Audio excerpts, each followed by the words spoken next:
Hello दोस्तों, स्वागत है आप लोगों का मैथ्स प्लेटफॉर्म पर। मैं अजय कुमार आप लोगों का बहुत बहुत स्वागत करता हूं हमारे इस यूट्यूब चैनल पर। तो दोस्तों, हम डिस्कस कर रहे हैं आरआरबी एनटीपीसी ग्रुप डी का जो हमारा स्पेशल बैच चल रहा है।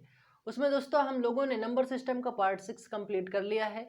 उम्मीद करता हूं कि नंबर सिस्टम का पार्ट 6 तक आप लोगों को अच्छे समझ में आ गया होगा। और अगर नहीं समझ में आया तो आप लोग वापस एनटीपीसी ग्रुप डी का जो स्पेशल बैच है प्लेलिस्ट में वहां से जाके वीडियो को वापस देख के अपनी बात क्लियर कर सकते हैं, बात अपनी समझ सकते हैं। ठीक है। और आज इसका पार्ट 7 है। उम्मीद करूंगा कि ये भी अच्छे से आप लोगों को समझा पाऊँ और आपको समझ में आ जाए। ठीक है।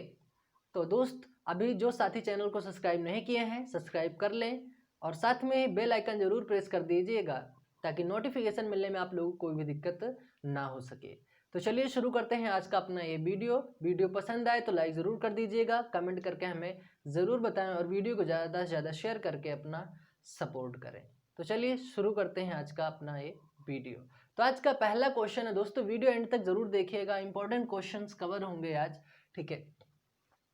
तो पहला क्वेश्चन हमारे सामने इस प्रकार से क्वेश्चन कह रहा है, यदि P तथा Q के अंक निरूपित करें, यदि P तथा Q के अंक निरूपित करें तो कथन 5Q9 प्लस 327 प्लस 2Q8 बराबर में दिया हुआ है 1114 में Q का संभव अधिकतम मान क्या है। ऑप्शंस आपके सामने यहाँ पे अवेलेबल है। ठीक है। यानी आपसे ये कह रहा है दोस्तों 5Q और 9, यहाँ पे लिखा हुआ है 3, क्योंकि ये सब प्लस में ही तो मैं इसको प्लस कर दे रहा हूँ। ठीक है। यहाँ पे 327 और यहाँ पे है 2Q और ये है 8। ठीक है।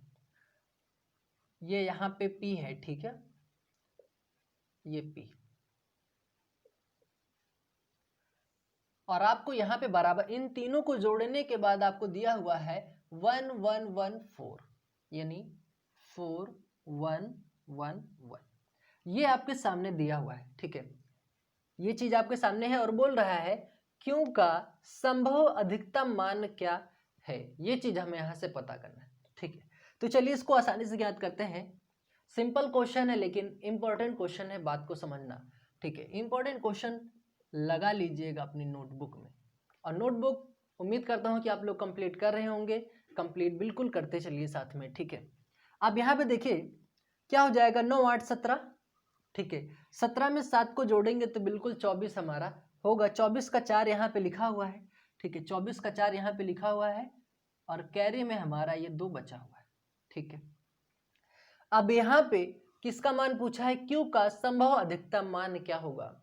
अब एक बात बताओ दोस्तों, 2 यहाँ पे आपके पास है, 2 में 2 जोड़ेंगे आपका 4 हो जाएगा। ठीक है। अब 4 में ऐसी कौन सी संख्या जोड़ दें कि यहाँ पे 11 आ जाए।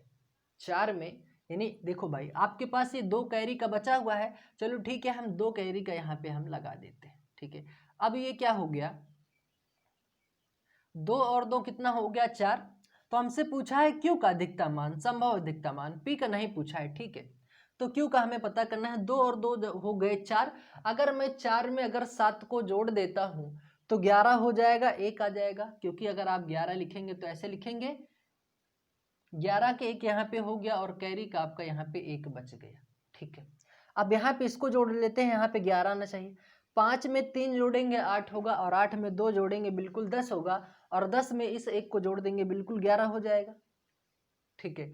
तो यहाँ पे Q का मान पूछा है ना, तो हम Q का मान अगर हम 7 रख देंगे तब हमारा आंसर ये बिल्कुल फॉलो हो जाएगा। और आप लोग सोच रहे होंगे कि भाई P यहाँ पे क्यों दिया हुआ है, क्यों दिया हुआ है, तो आप P का मान यहाँ पे 0 बता सकते हैं। अगर P का पूछा होता तो आप यहाँ पे फिर भी 7 बताते, फिर Q का मान 0 हो जाता। लेकिन Q का अधिकतम संभव मान पूछा है आपसे, तो यहाँ पे अगर आप 7 रख देंगे, यानी मैं आपसे ये कह रहा हूँ 5P के जगह पे 0 रखेंगे। ठीक है। 9 यहाँ पे 3 है ही आपके पास, 2 है और ये 7 है आपके पास। ठीक है, ये 2 है, Q के जगह पे हम रख दिए ये 7। ठीक है, ध्यान से देखना। अब यहाँ पे इसको जोड़ो, 9 8 17 में 7 जोड़ेंगे 24 होगा, 7 2 9 होगा, 9 में 2 जोड़ेंगे 11 होगा। ठीक है, 5 3 8 2 10 से कितना हो गया, 11 हो गया।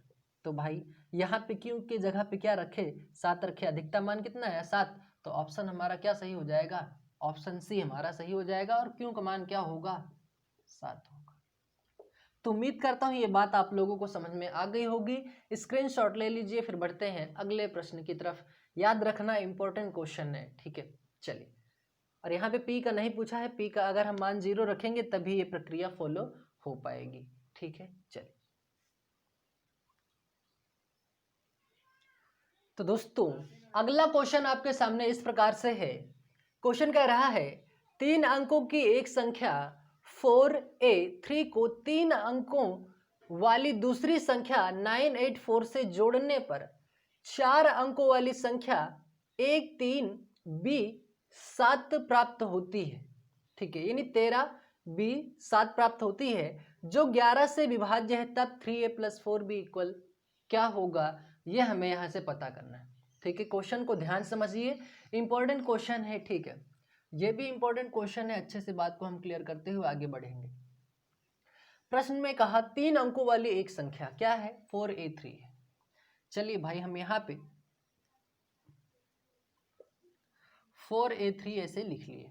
क्या रहा है, 4a3 को 3 अंकों वाली दूसरी संख्या 984 से जोड़ने पर, 984 से क्या कह रहा है, जोड़ने पर 4 अंकों वाली संख्या 13b7,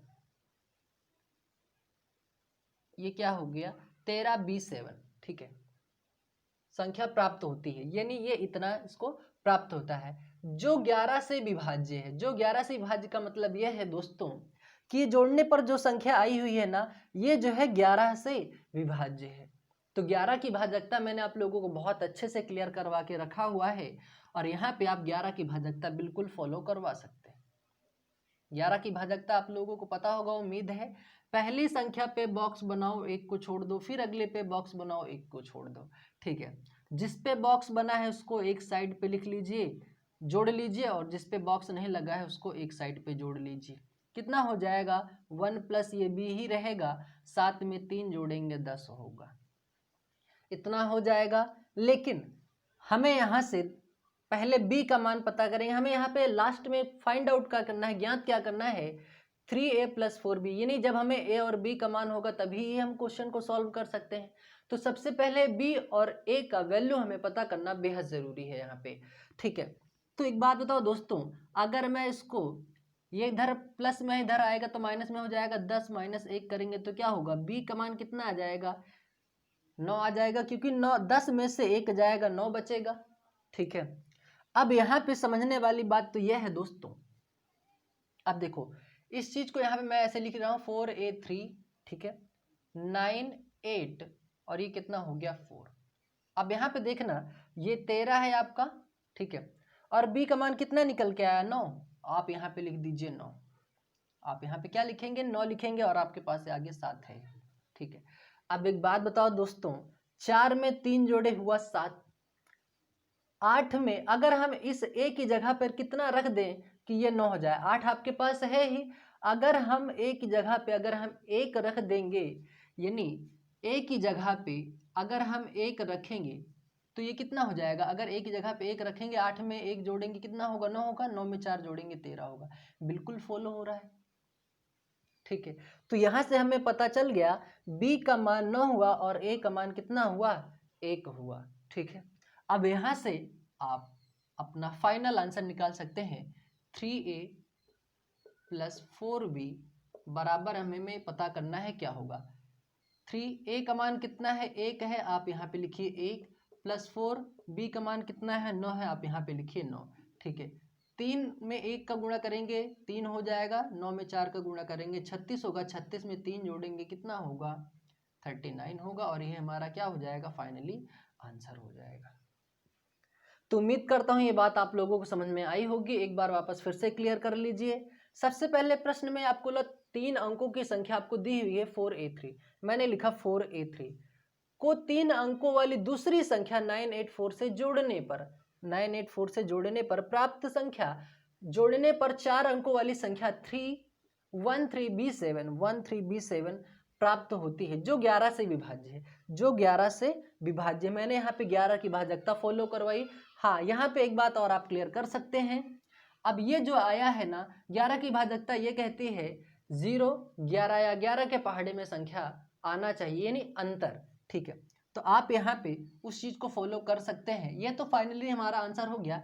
ये बी की जगह पे क्या रखे हैं हम, यहाँ पे 9 रखे हैं।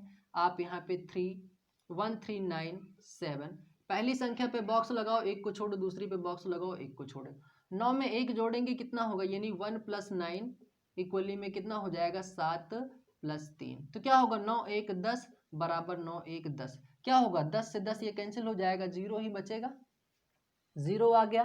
तो इसका मतलब क्या हुआ, ये 11 की भाजकता हो गई। तो बी की जगह, यहाँ पे बी ही था, ठीक है, तो बी की जगह पे क्या रखे हम, 9 रखे हैं ना। वही चीज तो हम यहाँ से पता कर लिए, बी बराबर 9। ठीक है, तो उम्मीद करता हूँ कि मेरी पूरी बातें आप लोगों को समझ में आ गई होंगी। स्क्रीनशॉट ले लीजिए, फिर हम बढ़ते हैं अगले प्रश्न की तरफ। ऑप्शन डी यहाँ पे हमारा करेक्ट आंसर होगा। ठीक है, चलिए अगला प्रश्न हमारे सामने इस प्रकार से है दोस्तों। क्वेश्चन कह रहा है निम्न में से कौन सी संख्या 25 द्वारा विभाज्य। तो हमें, आप लोगों को अच्छे से पता होगा कि 25 की भाजकता क्या कहती है। 25 की भाजकता यह कहती है दोस्तों कि अंतिम के 2 अंकों में 25 का पूरा पूरा भाग जाना चाहिए। अंतिम के 2 अंकों में 25 का पूरा पूरा भाग जाना चाहिए। तो वही क्या होगी, वो पूरी की पूरी संख्या 25 से विभाजित होगी। अब यहाँ पे अंतिम के 2 अंक हम देख लेते हैं। अंतिम के 2 अंक 10 है, 25 से विभाजित नहीं होगा, पहला ऑप्शन हमारा नहीं होगा। अंतिम के 2 अंक यहाँ पे 55 है, 55 25 के पहाड़े में नहीं आएगा, इसका मतलब ऑप्शन बी भी हमारा गलत है। 25 अंतिम के 2 अंक 25 के पहाड़े में 75 आता है, 25 दूना 50, 25 3 75। ऑप्शन सी हमारा क्या हो जाएगा, आप डायरेक्ट यहाँ पे आंसर फाइंड आउट कर सकते हैं। 25 के पहाड़े में 40 नहीं आएगा, ऑप्शन डी भी हमारा सही नहीं होगा। तो ऑप्शन कौन सा सही होगा, ऑप्शन सी, यही हमारा क्या हो जाएगा, आंसर हो जाएगा। अगर 25 की भाजकता आपको पता है तो 25 की भाजकता ये कहती है कि अंतिम 2 अंकों में 25 का पूरा पूरा भाग जाना चाहिए। ठीक है, तो ये स्क्रीनशॉट ले लीजिए, फिर मैं आगे एक और क्वेश्चन को क्लियर करवाता हूं। चलिए अगला क्वेश्चन हमारे सामने है दोस्तों। क्वेश्चन कह रहा है निम्न संख्याओं में कौन सी संख्या 99 से पूरी तरह विभाजित है। 4 ऑप्शन आपके सामने यहाँ पे दिया हुआ है। अब क्वेश्चन को आपको सॉल्व करना है।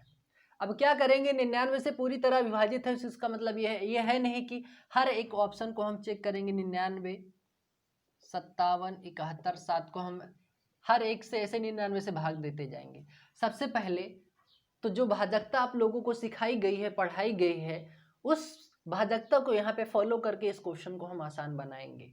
ठीक है, इसीलिए भाजकता बताया जाता है कि डायरेक्ट हम कैसे हम उन नंबरों को चेक कर सकते हैं कि कौन सी संख्या आपके यहाँ पे 99 से पूरी तरह से विभाजित है। अब 99 की भाजकता को फॉलो करने के लिए यहाँ पे 99 का सह अभाज्य गुणनखंड ज्ञात कर लीजिए। क्या ज्ञात कर लीजिए, सह अभाज्य गुणनखंड। तो 99 का जो सह अभाज्य गुणनखंड होता है दोस्तों, वो होता है 9 और 11। 9 और 11 होता है। सह अभाज्य गुणनखंड का मतलब होता है कि उसमें कोई भी संख्या कॉमन नहीं होनी चाहिए, यानी जिसका मासापा 1 हो, जिसका मासापा 1 हो वही क्या होगा, हमारा सहभाज्य गुणनखंड होगा। 11 और 9, 11 को 9 से गुणा करेंगे 99 हो जाएगा। ठीक है, वैसे 33 या 99 होता है, लेकिन 33 और 3 का हम अगर मासापा ज्ञात करेंगे तो 33 1 नहीं होगा। ठीक है, तो यहाँ पे 9 और 11 होगा। अब यहाँ पे इसका कहने का मतलब ये हुआ, इसमें यानी उस संख्या में जो संख्या होगी, उस संख्या में 9 की भाजकता और 11 की भाजकता, दोनों की भाजकता फॉलो होनी चाहिए। दोनों की भाजकता फॉलो होनी चाहिए। दोनों की भाजकता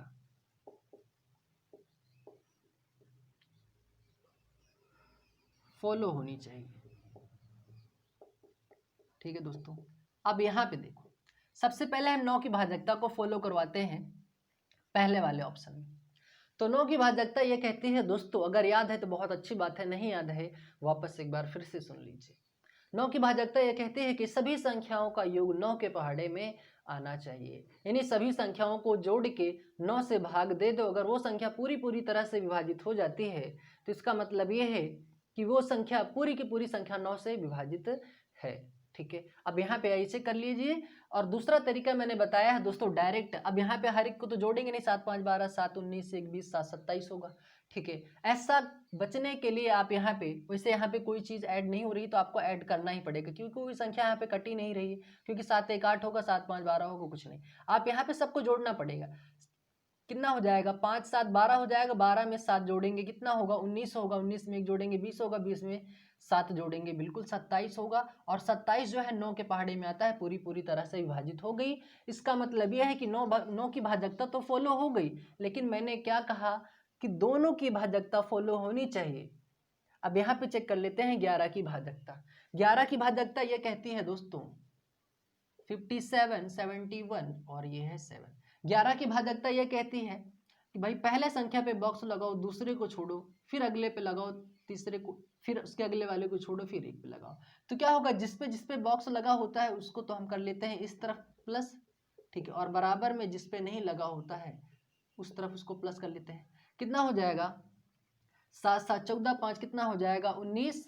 ठीक है, कितना हो जाएगा 7 1 8। अब एक बात बताओ दोस्तों, अब यहाँ पे इस तरफ 19 ले आने के लिए ऐसी यहाँ पे कौन सी संख्या जोड़ दी जाए, ऐसी कौन सी संख्या जोड़ दी जाए जो 19 आ जाए और वो पूरी तरह से क्या होगा, 11 की भाजकता यही कहते हैं 0 11 या 11 के पहाड़े में आना चाहिए क्या, अंतर। तो यहाँ पे अगर हम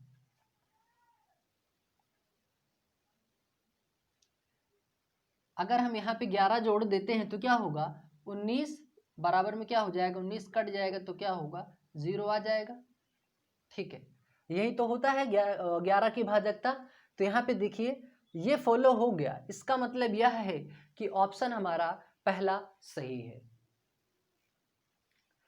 या आप इस प्रकार से भी इसको कर सकते हैं। ठीक है, आप यहाँ पे उस 11 को मत जोड़िए, क्योंकि बात तो यहीं पे हमारी खत्म हो गई है। ये प्लस में है, बराबर के इस तरफ आएगा तो क्या होगा, 8 हो जाएगा -8, और घटाएंगे 19 में 60 जाएगा, 11 आ जाएगा। तो 11 की भाजकता क्या कहती है, 0 11 11 की पहाड़ी में आनी चाहिए, तो 11 आ गया ये। इसका मतलब यह है कि यह संख्या भी 11 से विभाजित है, यानी ये संख्या 9 से विभाजित है और 11 की भाजकता भी फॉलो हो रही है। इसका मतलब हमारा पहला ही ऑप्शन क्या हो जाएगा, सही हो जाएगा। उम्मीद करता हूँ बात समझ में आ गई होगी। यहाँ पे बाद में कुछ नहीं करना होगा, क्योंकि यहाँ पे बस ये बात हमारी यहीं पे खत्म हो जाती है। जितने पे बॉक्स लगा हुआ है उसको इस तरफ जोड़ते हैं, जितने पे बॉक्स नहीं है उसको उस तरफ जोड़ के, अगर ऐसा करने पे अगर हमारा कैलकुलेट करने के बाद 0 11 11 के पहाड़े में आता है अंतर, तो वहाँ पे 11 की भाजकता फॉलो होती है। ठीक है, जैसे यहाँ पे तीनों को जोड़े हम, यहाँ पे 5 7 और 7 को 19 हुआ, इधर जोड़े 8 हुआ, 19 ये प्लस में इस तरफ इधर आएगा माइनस में हो जाएगा, 19 में से 8 जाएगा, बचेगा 11, अंतर 11 आ गया। ठीक है, तो यानी 11 की भाजकता फॉलो हुई और 9 की भाजकता यहाँ पे फॉलो करवा लिए हैं। इसका मतलब पहला ही ऑप्शन हमारा सही हो जाएगा। तो स्क्रीनशॉट ले लीजिए, फिर बढ़ते हैं आगे। तो अगला प्रश्न दोस्तों हमारे सामने इस प्रकार से है। क्वेश्चन कह रहा है 4 अंकों की वह सबसे बड़ी संख्या कौन सी होगी जो 88 से पूरी तरह विभाजित है। 4 ऑप्शन आपके सामने यहाँ पे दिया हुआ है, 4 अंकों की संख्या है। इंपॉर्टेंट क्वेश्चन है, बात को समझना। यहाँ पे जितने भी प्रश्न करवाए जा रहे हैं दोस्तों वो किसी ना किसी एग्जाम में बन चुके हैं। ठीक है, तो ध्यान से देखिएगा, अच्छे समझिएगा। अब देखो यहाँ पे क्या कह रहा है, 88 से पूरी तरह विभाजित होनी चाहिए। तो दी हुई संख्याओं का आप 88 से हर एक संख्या को भाग दे नहीं सकते हैं, चेक नहीं कर सकते हैं। तो वहाँ पे आपको फॉलो करवाना होगा 88 की भाजकता। अब 88 की भाजकता आप कैसे तोड़ेंगे, सबसे पहले 88 को सबसे पहले उसका 88 का सहअभाज्य गुणनखंड ज्ञात कर लीजिए। क्या ज्ञात कर लीजिए, सहअभाज्य गुणनखंड ज्ञात कर लीजिए। तो उसका क्या होगा, सहअभाज्य गुणनखंड। तो यहां से हम 88 का सहअभाज्य गुणनखंड ज्ञात करेंगे। तो 88 का सहअभाज्य गुणनखंड होगा दोस्तों, वो होगा 11 और 8। 11 8 88, वैसे 44 दूना भी 88 होता है, लेकिन 44 और 88 का 44 दूना 88 होगा नहीं, 44 और 2 का मासा 1 नहीं होगा। ठीक है, इस वजह से हम 44 दूना 88 नहीं कर सकते हैं। सहभाज्य गुणनखंड का मतलब यह होता है दोस्तों, दो संख्याओं का गुणा करने के बाद यानी 88 को ऐसे लाना है, ऐसी दो संख्या का गुणा करना है कि वो 88 आए लेकिन उसका मासापा उन दो संख्याओं का 1 होना चाहिए, और इनका अगर हम मासा निकालेंगे तो बिल्कुल 1 आएगा। ठीक है, अब यहाँ पे देखिएगा, अब यहाँ पे सबसे पहले अब यहाँ पे क्या करना है, आपको 11 की भाजकता और 8 की भाजकता दोनों की भाजकता फॉलो करवानी है। ठीक है, तो यहाँ पे आप क्या करेंगे, सबसे पहले पहले ऑप्शन को हम चेक करते हैं। 11 की भाजकता आप लोगों को अभी पिछले वाले ही क्वेश्चन मैंने अच्छे से क्लियर करवाया। ठीक है, पहले पे बॉक्स बनाओ, एक को छोड़ो, दूसरे पे बॉक्स बनाओ। ठीक है, अब क्या होगा, 9 + 8 करेंगे, इधर 9 + 8 करेंगे। ठीक है, तो क्या होगा, 9 8 17 होगा, 9 8 17 होगा, कट जाएगा, बिल्कुल 0 आ जाएगा। 11 की भाजकता फॉलो हो रही है, लेकिन 8 की भाजकता क्या फॉलो हो रही है क्या, उसको भी एक बार हम चेक कर लेते हैं। और 8 की भाजकता ये कहती है कि अंतिम के 3 अंकों में, अंतिम के 3 अंकों में 8 का पूरा पूरा भाग जाना चाहिए। ठीक है, तो यहाँ पे अंतिम के 3 अंक देख लेते हैं। यहाँ से 8 का नाम 8 होगा, 1 बचेगा, 18 हो जाएगा, 8 दूना 16, 2 बचेगा, 28 होगा, 8 तिया 24 होगा, नहीं कटेगा। इसका मतलब पहला ऑप्शन हमारा गलत हो गया, क्योंकि 11 की भाजकता फॉलो तो हो रही है लेकिन 8 की भाजकता उसमें फॉलो नहीं हो रही है। ठीक है, इस वजह से दोनों की भाजकता फॉलो होनी चाहिए। ठीक है, तो ऑप्शन हमारा ये गलत हो गया। ऑप्शन आते हैं बी पे। ठीक है, अब बी वाले ऑप्शन पे हम इसको चेक कर लेते हैं।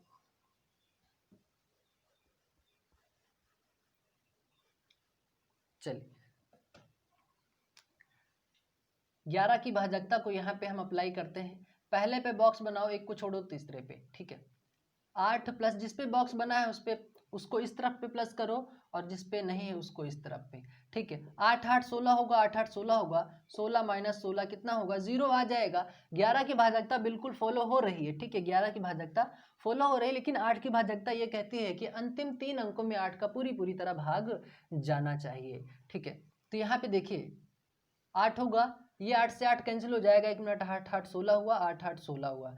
ठीक है, 16 - 16 0 हो गया, 0 11 11 के बाहर में आना चाहिए। ठीक है, तो ये क्या होगा, ये संख्या पूरी कट गई। इसका मतलब 11 की भाजकता भी इसमें फॉलो, 8 की भाजकता भी फॉलो हो रही है। इसका मतलब यहाँ पे ऑप्शन हमारा बी सही हो जाएगा। ठीक है, तो उम्मीद करता हूँ ये बात आप लोगों को समझ में आ गई होगी। ठीक है दोस्तों, लेकिन इस प्रश्न में हमें ध्यान ये देना है कि क्वेश्चन कह रहा है 4 अंकों की वह सबसे बड़ी संख्या। अब ये तो यहाँ पे ये हो गया, अभी 2 ऑप्शन आप हमारे पास बचा हुआ है। अगर चेक कर लेते हैं हम, शायद अगर इससे कोई और बड़ी संख्या हो जाए, वो भी विभाजित हो रही हो, तो ऑप्शन हमारा बी गलत हो जाएगा। ठीक है, उसको चेक करते हैं, पहले तीसरे पे आते हैं। ठीक है, ऑप्शन बी तो हमारा सॉल्व हो रहा है, क्योंकि 8 की भाजकता और 11 की भाजकता दोनों फॉलो हो रही है। लेकिन हम आगे और चेक कर लेते हैं। मान लो 8888 से भी बड़ी कोई संख्या हो, और अगर वो भी फॉलो हो रही है 88 से, अगर विभाजित हो रही है, तो फिर ऑप्शन हमारा बी गलत हो जाए। ऑप्शन सी पे आते हैं, 99 44। ठीक है, आपके पास ये है 9, ये 4। ठीक है, 9 और 4 यहाँ पे लिखे, 9 और 4 यहाँ पे हो गया। ठीक है, 9 4 13 हुआ, 9 4 13 हुआ, 13 - 13 की 0 आ गया। ठीक है, 11 की भाजकता फॉलो हो गई, लेकिन 8 की भाजकता इसमें फॉलो करवाते हैं। ठीक है, 8 की भाजकता क्या कहती है, अंतिम के 3 अंकों में 8 का पूरी तरह भाग जाना चाहिए। 8 का नाम 8 होगा, 1 बचेगा। ठीक है, 14 होगा, 8 का नाम 8, 6 बचेगा, 8 6 14 6 होगा, तो 64 हो जाएगा। 8 × 64, इसका मतलब ये क्या हो गया, कट गया। इसका मतलब ये भी ऑप्शन हमारा सही हो सकता है, उससे बड़ी संख्या ये नहीं है। ठीक है, क्योंकि 99 9944 है या 9768 है, तो इसका मतलब 4 अंकों की सबसे बड़ी संख्या क्या होगी, 9400 9944 9944 होगी। तो ऑप्शन बी हमारा यहाँ पे ना हो करके ऑप्शन हमारा सी होगा। ठीक है, अगर ये कहता कि 4 अंकों की वह कौन सी संख्या होगी जो 88 विभाजित होगी, तो हम बिल्कुल इसको कह सकते थे। ठीक है, फिर ऑप्शन है हमारा सिर्फ एक ही होता, या तो ये होता या तो ए होता। लेकिन इन दोनों ऑप्शनों का देने का मतलब यह है दोस्तों कि बच्चा गलत कर सकता है, क्योंकि अगर उसको पहले ये मिल गया, इसको चेक किया, तो पहले इसी को टिक करके आगे बढ़ जाएगा। ठीक है, वो ध्यान नहीं दे पाएगा। इस वजह से पहले इसका देने का मतलब यह 4 अंकों की वह सबसे बड़ी संख्या देने का मतलब यही है कि ये तो भी कट रहा है, लेकिन सबसे बड़ी संख्या इसमें कौन सी है, इस ऑप्शन में 9944 है। इसका मतलब ऑप्शन हमारा सी यहाँ पे सही होगा, क्योंकि सबसे बड़ी संख्या यहाँ पे यही है और यही विभाजित हो रही है, क्योंकि ए विभाजित नहीं हो रहा है और इसके मतलब ही नहीं। ठीक है, तो स्क्रीनशॉट ले लीजिए। उम्मीद करता हूँ समझ में आया होगा। चलिए तो दोस्तों अगला क्वेश्चन हमारे सामने इस प्रकार से है, इंपॉर्टेंट क्वेश्चन है, बात को अच्छे से समझना। क्वेश्चन क्या कह रहा है, किसी 2 अंकीय संख्या को 2 बार साथ साथ लिखकर एक 4 अंकीय संख्या बनाई जाती है। जैसे आपको एग्जांपल में दे दिया हुआ है 37 37, भाई 2 अंकी की संख्या है 3 7, उसको 2 बार लिखकर 4 अंकों की संख्या बना दी गई। या फिर 15 15 ले लीजिए आदि इसी रूप की कोई संख्या निम्न में से किससे पूर्णतः विभक्त होगी, किससे पूर्णतः विभक्त होगी। अब इस प्रश्न को सॉल्व करने के लिए वैसे आप लोगों को देख के इसका आंसर टिक कर देना चाहिए कि यहाँ पे हमारा जो ऑप्शन होगा वो हमारा डी सही होगा। क्यों? क्योंकि मैंने इसका थ्योरी में बहुत अच्छे से क्लियर करवा दिया था कि जब भी 2 अंकों की संख्या 2 बार लिखकर कोई 4 अंकों की संख्या बनाई जाती है तो वो संख्या हमेशा 101 से विभाजित होगी। ठीक है, अब आइए चलिए इस चीज़ को हम यहाँ से अच्छे समझते हैं कि ये 101 कैसे आंसर इसका राइट होगा। ठीक है, आपको जैसे मैं दे दिया है 37 37, ये 37 और ये है 37। 2 अंकों की संख्या 2 बार लिखकर साथ साथ एक 4 अंकों की संख्या बनाई जाती है तो वो संख्या निम्न में से किससे पूर्णतः विभक्त होगी। ठीक है, अब यहाँ पे देखिए दोस्तों 101 हमारा कैसे है, 37 है, इसको हम 3700 लिख सकते हैं। ठीक है, अब अगर हम 3700 में अगर हम 37 जोड़ेंगे तो 3737 ही आएगा। ठीक है, अब एक बात बताओ 37 यहाँ पे है, 37 यहाँ पे कॉमन दिखाई दे रहा है, चलिए ठीक है इसको कॉमन ले लीजिए। यहाँ पे क्या बचेगा, 37 जगह पे 1 बचेगा, अगर 00 है 00 लगा दीजिए, यहाँ पे प्लस है प्लस कर दीजिए, यहाँ पे 1 है क्योंकि 37 बाहर आ गया, 1 ही बचेगा तो ये 37 होगा। ठीक है, एक 100 में 1 जोड़ेंगे कितना होगा, 101 होगा, तो क्या आया 101 ही आया ना, तो ये क्या होगा आंसर होगा। इस वजह से हमारा 101 हमारा राइट आंसर होगा। ठीक है, तो उम्मीद करता हूँ मेरी बात आप लोगों को समझ में आ गई होगी कि 101 हमारा यहाँ पे राइट आंसर कैसे हुआ, वो इस प्रकार से हुआ। अगर आप अगले वाले एग्जाम्पल को भी आप अप्लाई करना चाहते हैं तो आप बिल्कुल अप्लाई कर सकते हैं। 1515 लिखा हुआ है, ठीक है, तो आप इसको क्या लिख सकते हैं, 1500 प्लस 15 लिख सकते हैं, 15 15 है कॉमन ले लीजिए, क्या बचा 100 और यहाँ पे बचा 1, 15 है ये, 100 में 101 जोड़ेंगे कितना होगा, 101 होगा, क्या आएगा 101 आएगा। ठीक है, आप कोई भी 2 अंकों की संख्या लिखो, उसको 2 बार लिख के 4 अंकों की संख्या बनाओ, वो संख्या हमेशा 101 से विभाजित होगी। ठीक है, चलिए स्क्रीनशॉट ले लीजिए, फिर बढ़ते हैं अगले प्रश्न की तरफ। चलिए तो दोस्तों अगला प्रश्न हमारे सामने इस प्रकार से है। क्वेश्चन कह रहा है संख्या 120 का 2/3 80 के 1/4 से कितना अधिक है। ठीक है, तो चलिए क्या कह रहा है, संख्या 120 का, 120 का मतलब गुणा, ठीक है, 2/3 का मतलब 2/3। ठीक है, आप ऐसा लिख सकते हैं, ऐसा लिखने में कोई भी दिक्कत नहीं होना चाहिए। कह रहा है 80 के 1/4 से कितना अधिक है, 80 के मतलब गुणा 1/4 मतलब 1/4 से कितना अधिक है। ठीक है, ये हमें पता करना है, तो क्या हो जाएगा 3 चौक 12 होगा, 40 40 दूना कितना हो जाएगा 80, माइनस 4 दूना 8 यानी 20 होगा, ये 20 का नम कितना हो जाएगा 20, 80 में से 20 जाएगा, कितना अधिक है दोस्तों 60 अधिक है। यही हमारा हो जाएगा आंसर, ऑप्शन हमारा क्या होगा सी सही हो जाएगा। समझ में आया, प्रश्न में सीधा सिंपल क्वेश्चन है, बात को अच्छे समझना। ठीक है, संख्या 120 का 2/3, संख्या 120 का 2/3 80 के 1/4 से, 80 के 1/4 से कितना अधिक है, से कितना अधिक है दोस्तों। तो यहाँ पे इसको कैलकुलेट किए, यहाँ पे आया 80, इसको कैलकुलेट करने के बाद आया 20, बस दोनों को माइनस कर लिया, आंसर हमारा बन गया 60। तो उम्मीद करता हूँ समझ में आया होगा, स्क्रीनशॉट ले लीजिए। तो अगला प्रश्न दोस्तों हमारे सामने इस प्रकार से, इंपॉर्टेंट क्वेश्चन है, बात को समझना। क्वेश्चन कह रहा है 2 संख्याओं के व्युत्क्रमों का योग 7/24 है, यदि उनमें से एक संख्या 6 है तो दूसरी संख्या ज्ञात करो। ठीक है, सिंपल क्वेश्चन है, बात को समझना, लेकिन इंपॉर्टेंट है। कह रहा है 2 संख्याओं का योग, चलिए भाई 2 संख्या हम यहाँ पे मान लिए और इनका योग कितना है 7/24 है। ठीक है, यही तो कह रहा है ना, 2 संख्याओं का योग 7/24 है, 2 संख्याओं का योग 7/24 हो गया।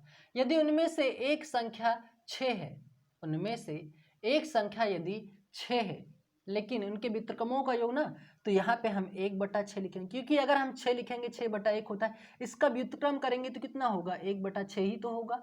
अगर कोई भी संख्या लिखी हुई है उसके बटे में 1 होता है, और 5 का अगर व्युत्क्रम की बात की जाए तो क्या होगा, बिल्कुल उल्टा, उसका उल्टा हो जाएगा, 1/5 होगा।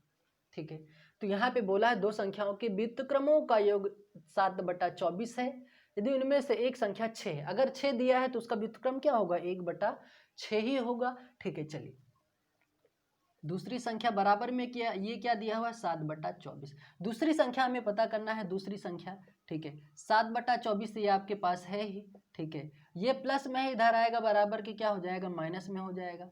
इसको सॉल्व कर लीजिए अब यहां से।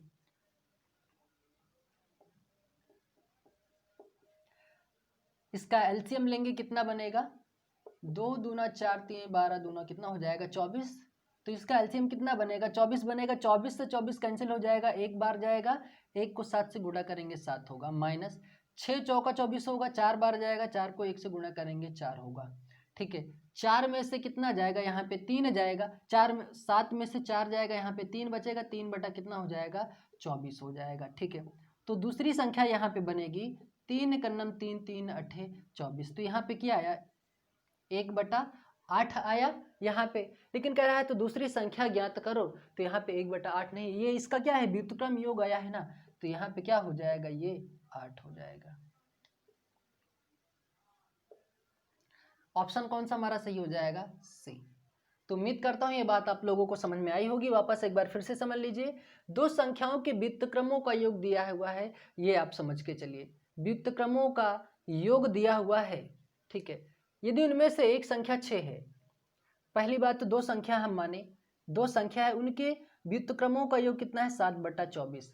यदि उनमें से एक संख्या 6 है, पहली संख्या उन्होंने आपको दे दी हुई है 6 है, उनके व्युत्क्रम ना, व्युत्क्रम बोला था तो 6 का व्युत्क्रम कितना होगा 1/6 होगा, प्लस यहाँ पे दूसरी संख्या बराबर में 7/24। दूसरी संख्या पता करनी है 7/24, ये प्लस में इधर आएगा माइनस में हो जाएगा, कैलकुलेट पूरा किए तो कितना बना हमारा 1/8। ये तो व्युत्क्रम है, ऑप्शन में हमारा वैसे ही दिया हुआ है यहाँ पे सिंपल नंबर, तो 1/8 का क्या होगा सिंपल 8 ही होगा, क्योंकि ये तो व्युत्क्रम दिया हुआ है, तो दूसरी संख्या हमारा यहाँ पे 8 हो जाएगा।